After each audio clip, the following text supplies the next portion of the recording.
Qui peut venir ici à une heure pareille? Personne ne sait la vérité à propos de cet endroit.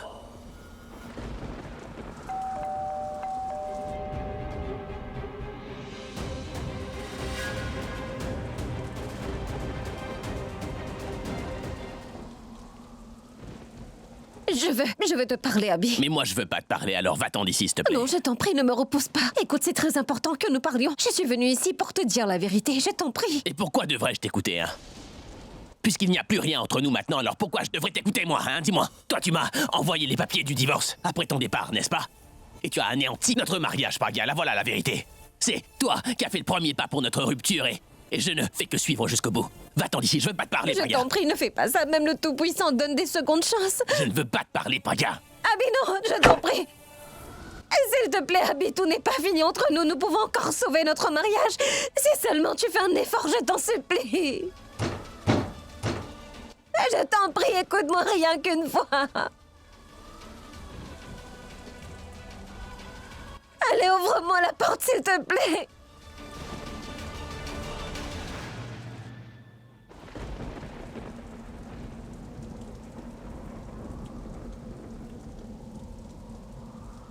Je ne partirai pas, tu m'entends? Je ne partirai nulle part, tu m'as entendu? Je ne partirai pas d'ici tant que je ne t'aurai pas dit la vérité, c'est compris? Je vais rester debout dehors sous la pluie jusqu'à ce que tu finisses par m'écouter. Et quand?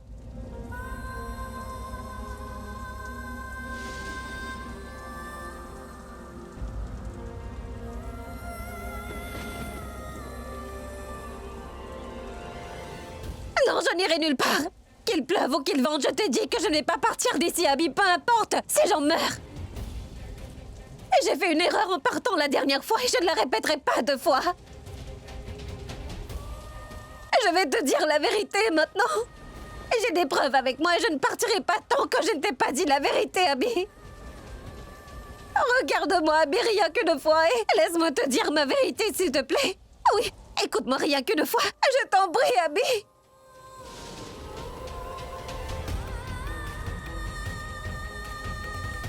Je t'en prie, écoute-moi une fois, rien qu'une fois, c'est tout. Ensuite, j'accepterai toute décision que tu prendras. Si tu veux toujours rompre après cela, tu pourras le faire. Mais Abby, je t'en prie, écoute-moi donc pour une dernière fois.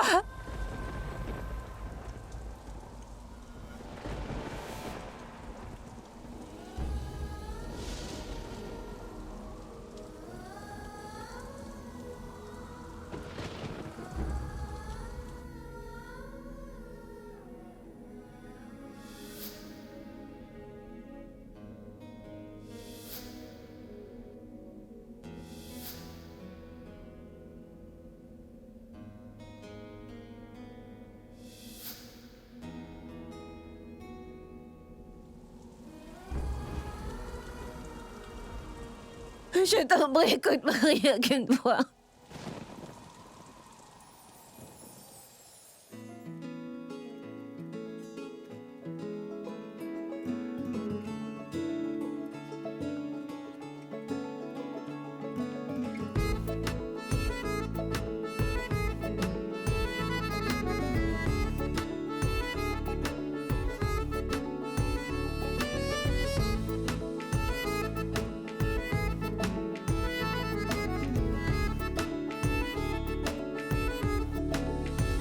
आज दिल शायराना शायराना शायराना शायराना शायराना लगता है आज दिल शायराना शायराना शायराना शायराना शायराना लगता है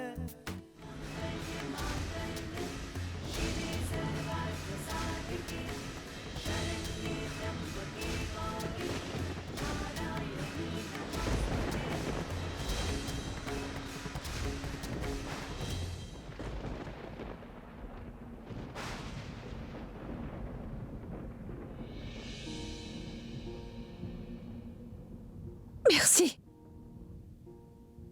Merci de m'avoir donné une autre occasion. Je sais bien que même si tu es en colère contre moi, tu ne peux pas me voir souffrir, Abby. Mais peu importe, je veux te dire la vérité parce que ce que j'ai à te dire n'est pas juste important pour moi, Abby, mais pour nous deux. Une fois que tu sauras la vérité, tu vas... Ah, tais-toi! Je ne t'ai pas fait entrer dans la maison pour écouter ta vérité, ni pour te donner une nouvelle occasion. Je t'ai déjà dit que la vérité et les preuves que tu crois détenir en ta possession n'auront aucun effet sur moi. Quand quelqu'un te brise le cœur, tu souffres silencieusement. Et une fois que ton cœur est totalement brisé, plus personne ne peut t'atteindre. Alors cesse de plaider, de supplier, de pleurer, ainsi cela ne me fait aucun effet. Mais Abby... Arrête! Je t'ai laissé entrer, mais ça ne veut certainement pas dire que je t'ai pardonné, Praga. Je ne t'ai pas laissé entrer parce que tu es mon ami. Ni par amour, ni même par amitié. C'est par pitié que je t'ai permis d'entrer dans cette maison. De surcroît, je n'ai pas fait cela pour toi, mais pour ta mère, Sarla, Praga. Car je sais très bien à quel point cela va l'affecter si jamais il t'arrive malheur. Elle a déjà perdu une fille et je sais très bien qu'elle ne pourra pas supporter de perdre son autre fille, Praga. Et je sais parfaitement ce que l'on ressent lorsqu'on perd un enfant qu'on aime. Assez! Je vais appeler ta mère maintenant et lui demander de venir te récupérer et t'emmener loin d'ici. Et si t'arrive quelque chose par la suite, eh ben je m'en moque royalement.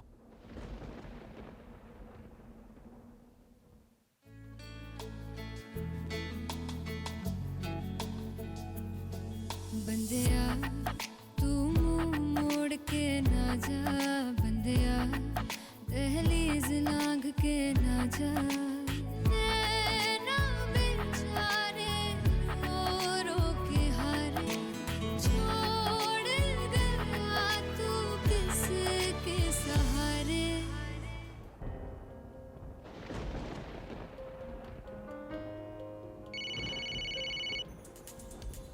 Allô? Allô, Praga? C'est Abby à l'appareil. Abby, c'est toi. Praga a quitté la maison pour venir te rencontrer, mon fils. Elle est avec toi, n'est-ce pas? Elle est ici, ma tante. Dans ma maison à Lonavala. Je vous en prie, venez la prendre et la ramener. Quoi?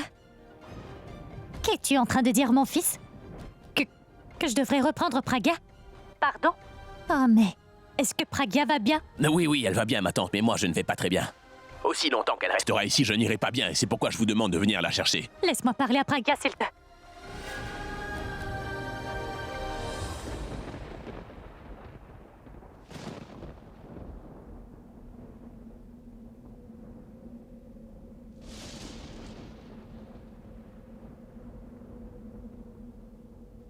Cela ne sert à rien. Tout est fini maintenant, Praga.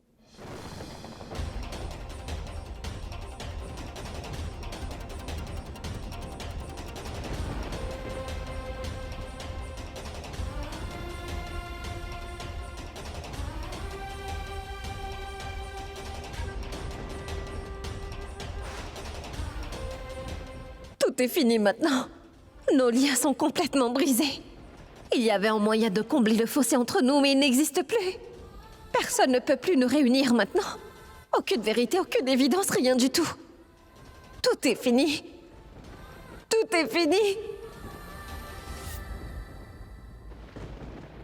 Sarla? Où est-ce que tu vas à cette heure tardive? Maman, j'ai reçu l'appel d'Abby. Praga est avec lui dans sa maison de vacances de Lonavala. Et maman, il veut que je vienne récupérer Praga là-bas. Mais je ne comprends pas pourquoi Praga ne m'a pas encore appelé. J'espère qu'ils ne sont pas en train de se disputer. Maman, je vais aller là-bas en taxi. Et je vais ramener Praga à la maison, hein? Attends un peu, Sarla. Tu n'iras pas là-bas. Et maintenant, tu vas m'écouter, ma fille. C'est une occasion vraiment très rare pour eux, d'être seuls tous les deux. Et même Tanou n'est pas là-bas. Réfléchis. Ils sont seuls tous les deux. Il se pourrait que cette nuit que nous sommes en train de maudire va apporter une nouvelle aurore plus optimiste dans leur vie. Réfléchis. Ils sont seuls tous les deux. Et en plus, il pleut. Cela crée une certaine ambiance et une atmosphère, non? Oui, Sarla. Grand-mère a absolument raison. C'est possible que les choses empirent et qu'ils commencent encore plus à se disputer qu'ils ne le faisaient avant. Ils se sont déjà battus et rompus, Sarla. Que pourrait-il se passer de pire? Nous ne devrions pas penser à de mauvaises choses, Sarla. Nous devrions penser à les réunir tous les deux. Et c'est peut-être la soirée que nous attendions tous depuis tellement longtemps, mon enfant. Rachna, je suis mort d'inquiétude au sujet d'Abby. Je me demande bien où il se trouve et comment il va. Il est parti dans un excès de colère et il était si triste, mon pauvre enfant. Mais grand-mère, si tu commences à t'inquiéter, ça va faire monter ta pression artérielle en flèche. Et pourra lui aussi aller le chercher. Je suis certaine que nous aurons des nouvelles, grand-mère. Abby m'appelle. Oui, Abby? Comment vas-tu, mon fils? Je vais très bien, grand-mère. Mon fils, dis-moi, où es-tu en ce moment? Et pourquoi es-tu parti sans rien me dire? Je n'arrive pas à te joindre au téléphone. Tu devrais rentrer tout de suite ici, qu'importe où tu es. Non, grand-mère, je ne pourrai pas rentrer maintenant. Je vais aller à Delhi pour signer un contrat et je reviendrai demain, d'accord? Et peut-être que tu pourras me joindre au téléphone aussi, n'appelle pas. Je t'appellerai lorsque je reviendrai à Mumbai, d'accord? Attends une minute, mon fils. Est-ce que tu as vu Pragya? Est-ce qu'elle t'a téléphoné? Non, non, grand-mère, je ne sais pas du tout où se trouve Pragya. Et je ne veux pas le savoir non plus.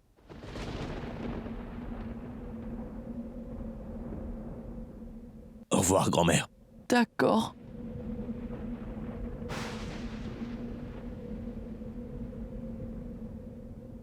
Pourquoi lui as-tu menti? Pourquoi ne pas lui avoir dit que nous sommes ensemble? Je ne voulais pas que grand-mère sache que tu es avec moi, Pragya, c'est tout. Nous ne sommes pas vraiment ensemble. Nous sommes ensemble à un endroit, mais nous ne sommes pas ensemble, toi et moi.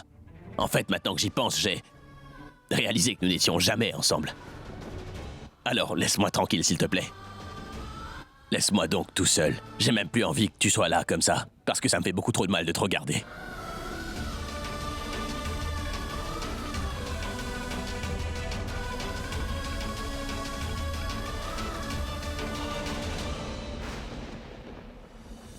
Je ne sais pas comment te dire que ce n'est pas la vérité. Si seulement tu m'écoutais rien que...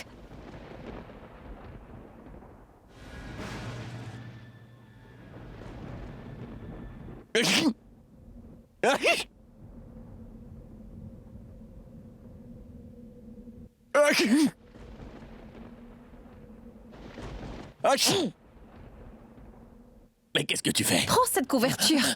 Tiens, tu pourrais attraper froid, sois pas fâché contre moi au point où... Je t'ai pas permis d'entrer dans ma maison pour que tu me donnes des ordres. Je ne suis pas en train de te donner des ordres, je suis en train de prendre soin de Tu n'as toi. aucun droit de prendre soin de moi ou de me parler d'une quelconque façon, Pragya.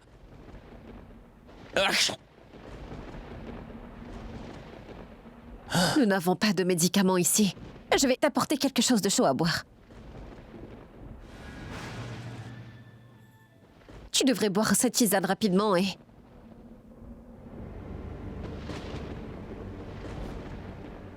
Abby? Abby? Je t'en prie, réveille-toi, Abby. Réveille-toi, Abby. Abby, qu'est-ce qui t'arrive? Pourquoi tu es... Réveille-toi, Abby, ouvre les yeux. Je t'en prie, réveille-toi. Je suis pas mort, je suis encore vivant, tu vois pas? Je t'ai fait une tisane, ce n'est pas celle. Ta grand-mère te fait d'habitude. J'ai fait ça avec les ingrédients disponibles en cuisine.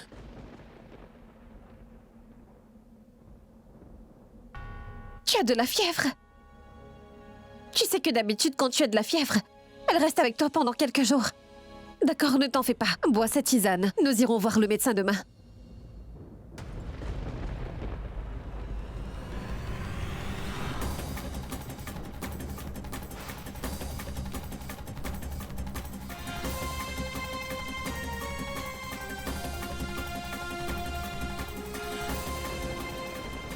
Tu comprends pas quand je te parle, en fait. Quand je te dis que je ne veux plus rien, alors pourquoi est-ce que toi tu insistes comme ça? Parce que je sais que j'ai fait une erreur, Abby. Si je n'avais pas quitté la maison, tu ne serais pas venu ici. Si tu n'étais pas venu ici, tu ne serais pas tombé malade. Je le sais bien que nous allons nous séparer dans quelques jours. Mais je ne peux ignorer ton état aussi longtemps que tu es près de moi, Abby. Il n'y a aucune autre raison. Quelle autre raison y aurait-il? Tu viens tout juste de me dire qu'il n'y a dorénavant plus aucune relation entre nous. Que tu ne veux conserver aucun lien avec moi. Que tu ne veux pas écouter ce que j'ai à te dire. Que tu ne veux pas voir les preuves que j'ai et que tu refuses catégoriquement de voir.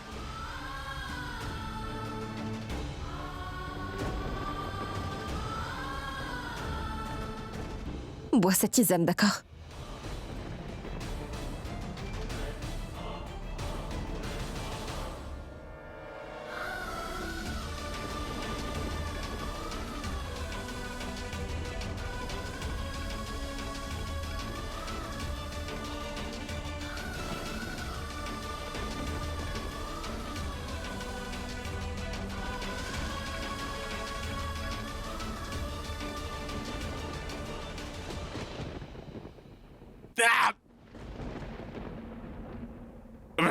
Qu'est-ce qu'il y a?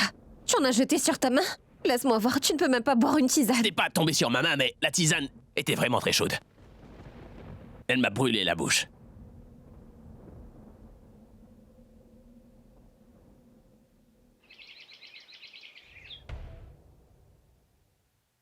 Grand-mère, Oui, Abby a-t-il appelé, grand-mère? As-tu des nouvelles de lui? oui, il m'a appelé pour Ab. Il m'a informé qu'il se rendait à Delhi et qu'il allait signer un contrat apparemment. Dieu soit loué, au moins il t'a appelé, grand-mère. Mais est-ce que t'as des nouvelles de Pragya, grand-mère? Sais-tu où elle se trouve? Aucune nouvelle de Pragya. Mais je pense que Sarla doit le savoir. Bien, attends, je vais l'appeler tout de suite.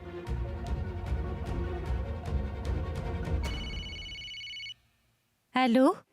Oui, bonjour. Navré de vous déranger si tôt le matin, Sarla. Pour dire la vérité, Sarla, j'étais vraiment inquiète pour Pragya, vous savez. Je ne sais pas où elle est, si elle va bien. Je n'en ai aucune idée. Je sais qu'elle est dans la maison de vacances d'Abby à Lonavala. Je vois Pragya est donc là-bas. Est-ce que ça va? Non, tout va bien, rassurez-vous. Je vous parlerai plus tard, Sarla. D'accord? Non, attendez. Oh, mais pourquoi a-t-elle raccroché si rapidement? J'ai oublié de lui dire qu'Abby était avec Pragya à Lonavala, dans la maison de vacances.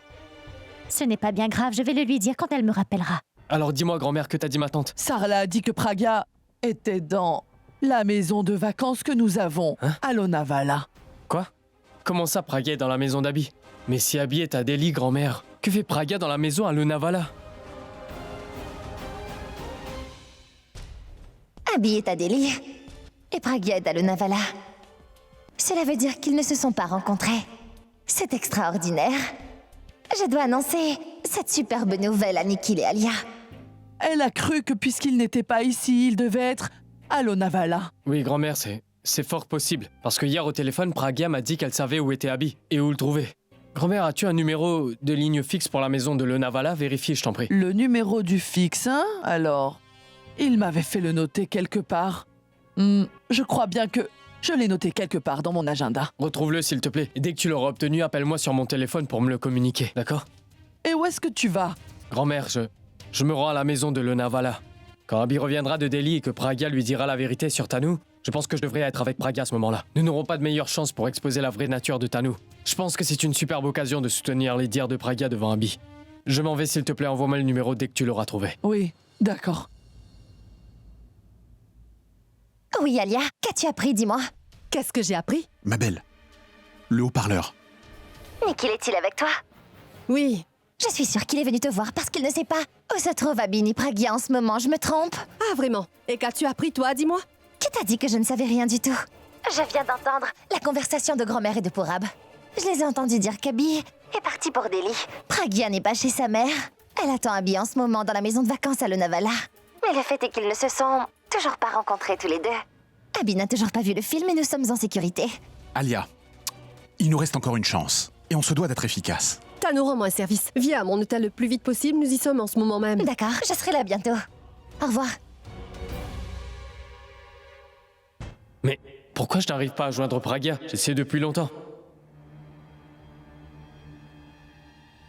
Ghanshyam! Ghanshyam!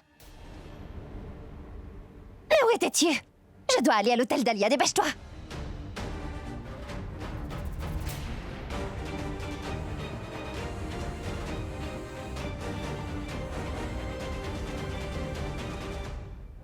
Alia?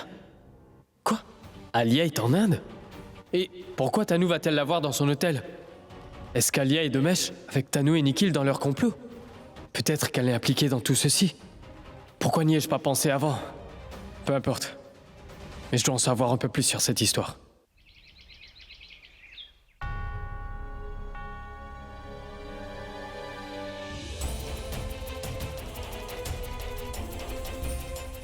Mais pourquoi agit-elle ainsi? Je lui ai déjà dit quelle était ma décision.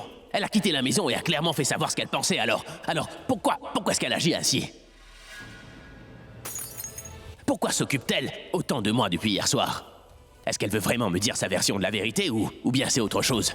À quoi peut-elle penser? Qu'est-ce qui se passe dans sa petite tête? Je ne comprends vraiment plus. Quand elle va revenir, je vais lui demander franchement. ce qu'elle veut réellement.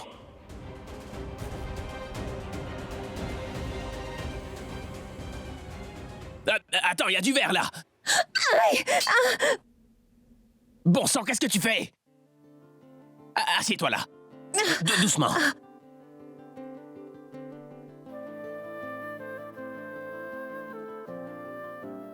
Tu peux pas regarder où tu marches, t'as marché directement sur les éclats, Pragya. Vois un peu comme tu saignes du pied maintenant. J'espère que tu ne t'es pas blessé par exprès, Pragya. Pourquoi est-ce que tu me fixes? Tu veux que je pense tes blessures et que je prenne soin de toi, n'est-ce pas, maintenant? Tout comme toi, tu as pris soin de moi hier. Parce que tu as toujours un motif derrière toutes tes actions et je ne sais pas pourquoi j'agis comme je le fais, mais je me demande si je devrais t'aider, en fait. Ne fais rien.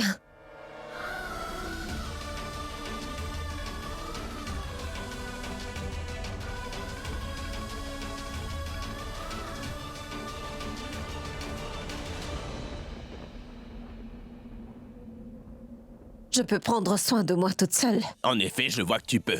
T'es encore en train de saigner du pied. Applique une pression ici et tiens ça là. Ne lâche pas tant que ça ne cesse pas de saigner. Ta mère t'a donc jamais appris à penser une blessure, Pragya. C'est fou quand même. Et ta grand-mère ne t'a pas appris qu'il ne faut pas gronder une personne qui est blessée. Je devrais te gronder. Pourquoi t'es aussi insouciante, dis-moi? Laisse mon pied tranquille, s'il te plaît. Cesse de bouger et donne-moi ce pied. Tu ne m'as pas entendu. Pourquoi fais-tu ça? Hier soir, quand j'essayais de te soigner, tu as dit qu'il n'y avait plus aucune relation entre nous. Quelle différence cela fait-il que je me blesse ou que je saigne? Pourquoi t'occupes-tu de moi? S'il te plaît, ne dis pas que tu l'as fait pour ma mère. Si toi, tu peux dire que tu t'inquiètes pour moi à cause de ma grand-mère, pourquoi est-ce que moi je pourrais pas faire la même chose pour toi, Pragya? Dis-moi. Ta maman sait que tu es avec moi dans cette maison de vacances, alors... Si elle voit que tu t'es blessé, elle pourrait bien penser que c'est moi qui t'ai fait du mal. C'est pour cette raison-là, c'est tout. Voilà. Combien de mensonges diras-tu? Combien de temps vas-tu prétendre la rupture? Tu sais toi aussi que nous n'allons pas nous séparer parce que tu ne veux pas rompre. Il y a quelque chose qui nous garde ensemble et qui nous empêche de nous séparer, Abby. Et tant que nous n'allons pas chacun de notre côté, nous resterons toujours... Il n'y a rien entre nous.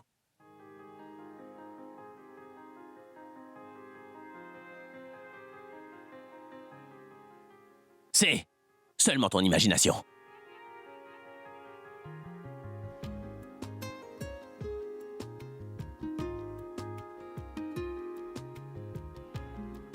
Donne-moi ton pied.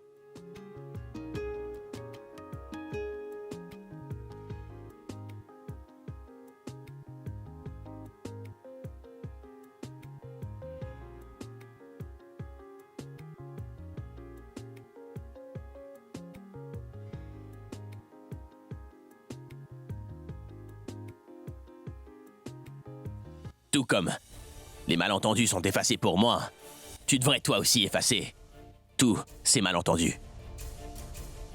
N'ajoute pas à mes soucis, s'il te plaît, et sache que je ne veux plus parler de toutes ces choses maintenant.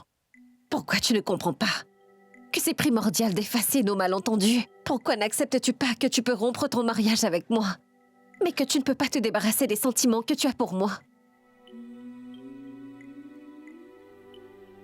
Ce n'est pas ce que je veux dire. Je suis en train de dire que ta douleur ne fera que s'agrandir. Plus tu essaieras de la dissimuler, Abby, ta peine va diminuer quand tu auras les réponses à ces questions que tu te poses. J'ai aucune question en tête. C'est faux! Tu te poses des questions et tu es aussi amoureux de moi.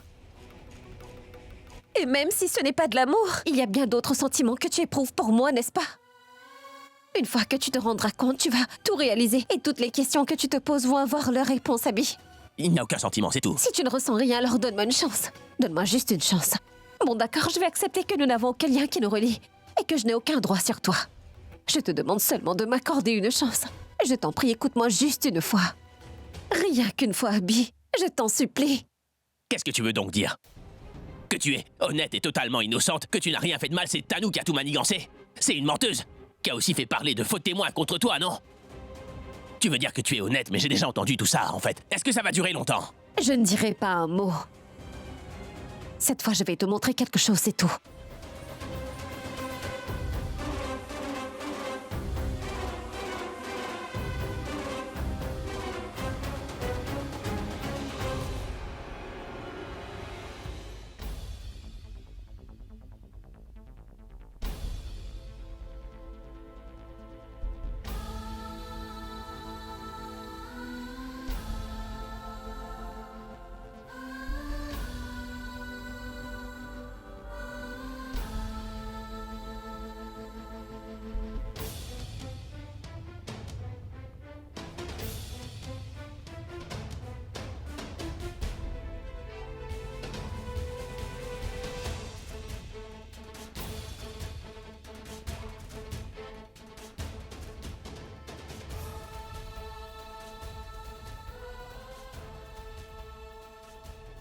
C'est une vérité qui aurait pu prouver ma vérité. Il n'y a rien qui en reste. Je ne pourrai plus jamais prouver ma vérité maintenant.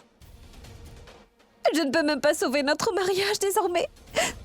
Notre mariage est vraiment ruiné désormais, tout comme ses preuves. Arrête ça! Et cesse de pleurer à chaque fois, Pragya. Combien de comédies vas-tu me jouer? Le plus tu essaies de m'expliquer ta soi-disant vérité, le plus je suis irrité. Bon, puisque tu es ici pour me dire quelque chose, je vais te laisser parler, mais laisse-moi te dire que tes mots n'auront aucun effet sur moi. Alors dis-moi simplement ce que tu dois dire et va-t'en d'ici. C'est tout ce que je voulais. Je voulais te dire la vérité. À défaut d'autre chose, tu aurais appris toute la vérité, Abby. Et j'ai caché cette vérité à l'intérieur de moi depuis si longtemps maintenant. Je croyais vraiment qu'un jour ou l'autre, j'allais te prouver mes dires, Abby, mais je n'avais pas idée que j'allais être aussi alourdie par la vérité que je n'aurais pas pu maintenir le lien qui nous unissait ni notre mariage à tous les deux. Je suis venue ici simplement pour te dire que je n'ai pas assassiné l'enfant de Tanou, crois-moi. Que je n'ai rien planifié de tel. Que je n'avais aucun plan pour blesser son enfant. En fait, c'est Tanou qui voulait me tuer.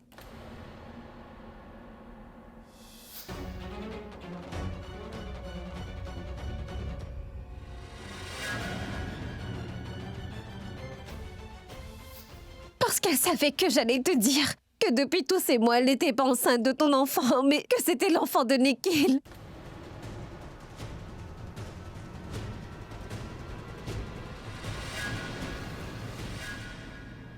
C'est quand j'étais en train de venir t'en parler qu'ils ont tenté de me tuer avec leur voiture. J'ai pu m'esquiver et Tanou et Nikhil ont eu un accident de voiture. Je n'ai jamais essayé de tuer son enfant, Abby.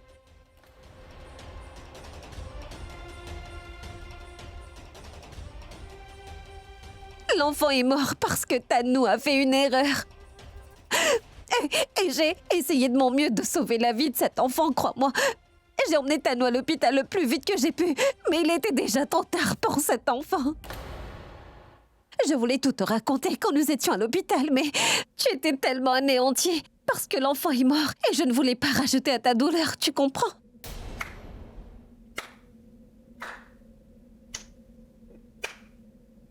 Waouh! Et l'Oscar du meilleur scénario va maintenant à Pragya Aroha. Waouh! Tu as inventé là une superbe histoire. Tu as beaucoup trop de talent. Pragya, tu es bien trop doué. Tu as pris des bribes de chaque situation et tu t'en es servi pour monter cette histoire, pour finir en apothéose, n'est-ce pas, Pragya?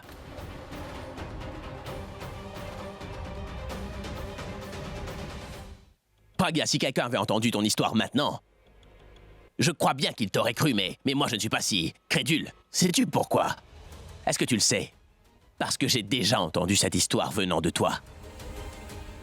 Tu sais ce que je trouve étrange dans les propos que tu m'as tenus, Pragya? Tout d'abord, quand tu m'as quitté pour la première fois, tu m'as dit que tu le faisais pour le bien-être de mon futur enfant, Pragya, n'est-ce pas? Que tu étais prête à sacrifier ta vie pour qu'il puisse avoir une meilleure vie, que tu renoncerais à tous tes droits pour protéger ceux du bébé. Bref, tu m'as signifié que tu me quittais pour que je sois plus heureux. La deuxième fois que t'es parti, tu as clamé une nouvelle fois que tu me quittais pour toujours que je sois plus heureux dans ma vie. Alors, dis-moi maintenant, Pragya, serait-ce une petite coïncidence ou bien un complot contre moi? Tu sais quoi, Pragya, tous ceux qui vont t'écouter vont pleurer, mais moi je ne vais pas pleurer jamais. Mais attends, Abby, laisse-moi finir. Lorsque tu m'as quitté, Pragya, j'avais l'impression que tu faisais tout cela de manière altruiste pour mon bébé, pour qu'il puisse hériter de mon nom et que son avenir soit enfin assuré. Et j'ai commencé à te respecter davantage et mon amour pour toi n'a fait que grandir. Tu as commencé à beaucoup me manquer, tu sais. Je souhaitais toujours te voir revenir dans ma vie, Pragya, et j'ai même prié le Très-Haut pour la première fois, afin qu'il te fasse revenir rapidement dans ma vie, tu comprends? Je voulais que ça. Et t'es revenu, mais pour me dire que tu n'étais pas seulement séparé de moi par le nom, mais que tu m'avais fait signer tous les biens que j'avais à ton nom. Je crois que tu te rappelles comment ça s'est passé. C'est toi qui as tout signé et as tout mis à mon nom. Tu es venu me dire que ce que je prenais pour un sacrifice de toi n'était en fait qu'une tromperie et une trahison venant de toi. Tu as fait de moi ton employé et tu as fait travailler toute ma famille comme tes domestiques, Pragya. Ensuite, j'ai réalisé que tu m'avais épousé juste pour mon argent et pour la richesse que j'avais. Pour mettre le grappin sur mon argent, la compagnie, mes droits d'auteur et mes propriétés, tu as été absolument prête à tout faire. Quand tu as découvert que Tanu était enceinte, tu t'es servi de ce fait comme d'une opportunité, n'est-ce pas, Pragya? La voilà l'ultime vérité, mademoiselle Pragya Aura. Car ta vie est l'unique témoignage de la vraie vérité. Tout le monde sait très bien ce que tu m'as fait. Mais peux-tu bien me dire ce qui t'est arrivé, hein, Pragya? Qui peut le savoir, hein? Personne ne peut le savoir. Parce que tout n'était que mensonge. Tout n'était que mensonge. La vérité, c'est que tu m'as toujours trompé en te servant de la parade de l'amour et de la confiance à tel point que tu n'as même pas eu assez d'humanité pour épargner ma grand-mère. Elle t'a aimé comme sa propre fille, et elle t'a jamais traité comme sa belle-fille. Tu n'as même pas écouté ta mère uniquement pour de l'argent, Pragya. Et tout dans ta vie n'était que mensonge. Tu es en train de vivre un mensonge. Ton alliance, ses signes à ton front et à ton cou, tout ça n'est que mensonge. Non, mon amour pour toi n'est pas un mensonge. Mon amour n'est pas un faux semblant. Je peux accepter tes autres accusations, mais je n'accepterai pas que tu dises que mon amour pour grand-mère et toi est faux. C'est à cause de mon amour pour toi que je suis revenue. Parce que je ne peux pas vivre sans toi, parce que sans toi je n'existe pas. Je n'ai aucune identité. Et je ne l'ai pas réalisé quand je me suis éloignée de toi. Ce dont je me suis rendu compte en partant loin de toi, c'est qu'une personne qui a du succès a beaucoup d'ennemis, beaucoup plus qu'il n'en peut compter lui-même. Je suis revenue parce que je voulais te protéger de ces gens-là. Il y avait quelqu'un de ta famille qui voulait se venger de toi, Abby. Une autre voulait te détruire complètement. Une autre voulait t'approprier ton argent. Et une autre qui voulait nous séparer tous les deux. Je voulais empêcher que tu ne sois détruit, Abby. J'ai accepté de tout prendre, tout ce que tu possédais, parce que je ne voulais pas qu'ils te volent tous tes biens. Je me suis changée. Et j'ai imité tes ennemis parce que, pour vaincre le feu, il faut combattre le feu par le feu et être méchant pour vaincre les méchants. Je n'ai aucun ennemi, Pragya. J'ai seulement ma famille, mes amis proches et mes fans, Pragya. Je ne savais qu'aimer, c'est tout, et je n'ai rien su au sujet d'ennemis que j'étais censé rencontrer dans ma vie, tu vois. Depuis que t'es entré dans ma vie, Pragya, c'est là que j'ai vraiment réalisé ce qu'était un ennemi, tu comprends? Tu es encore en train d'inventer une histoire. Tu es revenu parce que tu es habitué à mener une vie de luxe maintenant. T'as eu beaucoup de facilité avec moi et t'as pas voulu les abandonner, c'est tout. Tu es même allé au-delà de cela. Tu ne voulais plus dépendre des autres pour maintenir ton style de vie luxueux, non. Tu ne tenais pas à mendier devant qui que ce soit, n'est-ce pas? Cela n'est pas vrai. Je peux vivre sans tout ce luxe et sans l'argent. Tu es la seule personne sans laquelle je ne peux pas vivre. C'est aussi pour cette raison que je n'ai pas supporté de te voir si injustement traité. Je t'en prie, cesse de faire semblant. Tous tes pleurs ne vont pas changer le mensonge en vérité, Pragya. L'amour peut tout changer, Abby.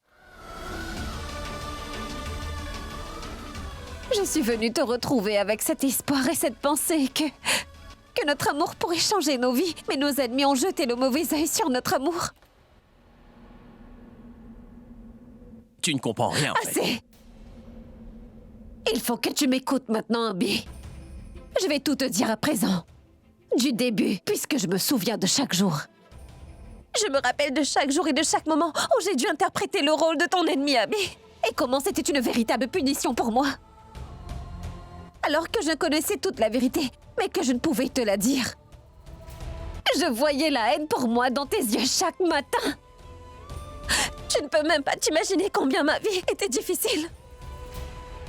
Et c'est vrai que j'ai quitté la maison familiale parce que je pensais sincèrement que Tanu allait devenir la mère de ton enfant. Qu'elle t'aimait vraiment et que peut-être vous devriez être ensemble tous les deux.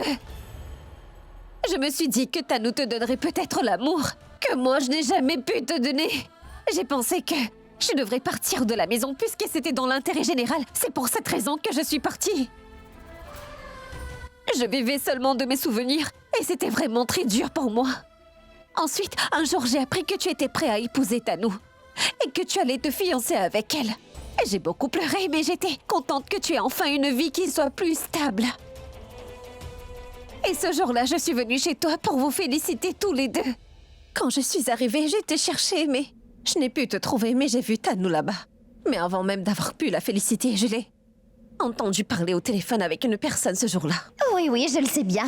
Kabi ne sait pas la vérité sur ce bébé. Mais tu sais bien, n'est-ce pas, qu'Abby est amoureux de moi et que nous allons bientôt nous marier. Est-ce important si cet enfant est le tien ou celui d'Abby? Quand j'ai entendu ça, j'ai pris peur. Car pour tout te dire, je n'ai pas vraiment compris ce qui se passait. Je voulais venir te voir tout de suite afin de tout te raconter. Je suis venue à ton bureau pour te trouver, mais quelqu'un d'autre était assis à ton bureau à parler au téléphone. Oui, exact, je suis dans ton bureau. Et avec ton aide, je vais graduellement ruiner sa réputation d'artiste professionnel.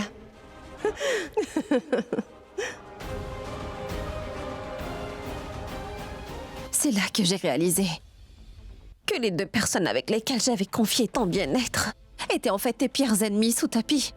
L'une d'entre elles était ta sœur Alia qui voulait tout te prendre. Et Tanou, qui avait menti pour nous séparer et qui voulait t'épouser à n'importe quel prix. Tu sais, je n'avais aucune idée de ce qui se passait. Je t'ai seulement cherché, toi. Je voulais te rencontrer, je marchais dans la rue sans vraiment faire attention de ce qui se passait autour de moi. Et une voiture m'a renversée. Même quand j'étais à l'hôpital dans la salle des soins intensifs, j'étais toujours en train de prier pour pouvoir te dire la vérité si jamais tu venais me rencontrer. Mais tu n'es jamais venue. Grand-mère est venue me voir, je lui ai tout raconté. Grand-mère a eu très peur elle aussi. Mais ensuite, elle m'a bien encouragée à protéger mon mari des griffes de ses ennemis afin de pouvoir te reconquérir à nouveau. Nous avons réalisé que ce n'était pas une tâche aussi facile à faire, que nous devions rassembler des preuves solides et concrètes contre elle parce que tu ne croirais pas si facilement Abby. Et que cela prendrait du temps pour réunir toutes les preuves. Et c'est pourquoi nous avons pensé qu'il était nécessaire de protéger tes biens avant de te protéger toi de tes ennemis parce que c'était de là dont elle voulait s'accaparer. Que nous devrions te séparer de Tanou avant de nous remettre ensemble. Et c'est pour cela que je me suis transformée en une autre personne. Je suis revenue comme le patron de la maison et non la belle-fille, afin que Tanou et Alia ne puissent m'empêcher de rester. Je t'ai envoyé les papiers de divorce à signer, mais grand-mère s'est servie de la procuration pour me donner tous tes biens, ainsi que les propriétés qui étaient à ton nom, Abby. Et puisque toute ta richesse était à mon nom, alors je pouvais empêcher Tanou de t'épouser, voilà. J'ai pris le contrôle de toute la maison pour qu'Alia et Tanou soient forcés d'écouter tous mes ordres, tu vois. Mais je n'ai jamais importuné grand-mère, Abby. Et même si je suis revenue en tant que patron, j'ai toujours traité ta grand-mère comme ma propre mère. J'ai mis tout le monde au travail dans cette maison, tout le monde a dû bosser dur, sauf grand-mère. Écoutez, vous devez garder l'hôtel religieux toujours en bon état. Assurez-vous que l'essence et des lampes pour les rituels religieux soient toujours disponibles chaque jour, toutes les deux. Grand-mère aussi. Grand-mère m'a toujours soutenue, même si elle devait rester aux côtés de sa famille. Et Pourab aussi m'a soutenue dans cette mission. Il a fait de son mieux pour exposer la vérité sur Tanou devant toi.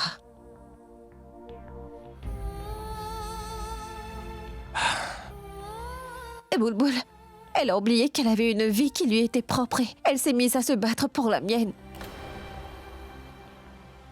Ma petite sœur a perdu sa vie en tentant d'exposer la vraie Alia devant toi. Abby, la mort de Boulboul a été un très grand choc pour moi. Je voulais en finir avec tout ça et je me suis dit que j'étais en train de blesser ceux que j'aimais pour mon propre intérêt et que cette bataille était futile. Nous étions tous en train d'essayer de réunir des preuves pour te les montrer, mais Tanou s'échappait toujours. Parfois, elle se servait de sa grossesse pour s'en tirer ou parfois, elle se servait de ta naïveté.